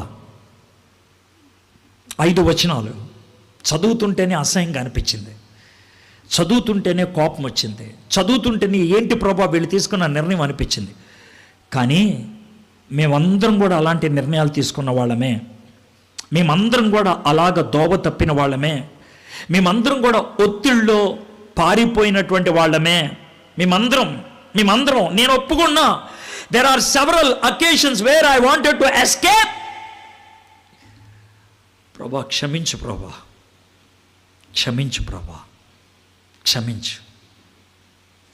డిఎస్సి పరీక్ష రాయడానికి హాల్ టికెట్ వస్తే పరీక్షకి వెళ్ళకపోతే ఎంత దరిద్రమో, నా జీవితంలో ఒత్తిడి నువ్వు అనుగ్రహించినప్పుడు నీ మీద ఉన్న విశ్వాసంతో దాన్ని ఎదుర్కోపోవటం కూడా అంతే దరిద్రం ప్రభా. అలాంటి దరిద్ర స్థితి మా జీవితంలో రాకున్నట్లు మీరు కృప చూపించండి. That's number 1. ప్రభా, ఇప్పటికే తప్పుడు నిర్ణయాలు తీసుకున్నాం, పారిపోయాం చాలాసార్లు. క్షమించమని అడుగుచున్నాం. విశ్వాసంతో నిలబడటానికి శక్తిని అనుగ్రహించమని అడుగుచున్నాం. తప్పుడు నిర్ణయాలు తీసుకున్నాం, క్షమించమని అడుగుచున్నాం. దాన్ని మా జీవితానికి మేలుకి ఉపయోగించమని అడుగుచున్నాం. ఈరోజు ఇక్కడ కూర్చున్న వాళ్ళు ఎవరైనా ఆ సినర్జీలో నీ దగ్గరికి రావడానికి ఇష్టపడుతుంటే మీ కృపలో వాళ్ళ జీవితానికి నూతన మలుపు అనుగ్రహించమని యేసయ్య నామములో ప్రార్థన చేయుచున్నాం తండ్రి. ఆమేన్.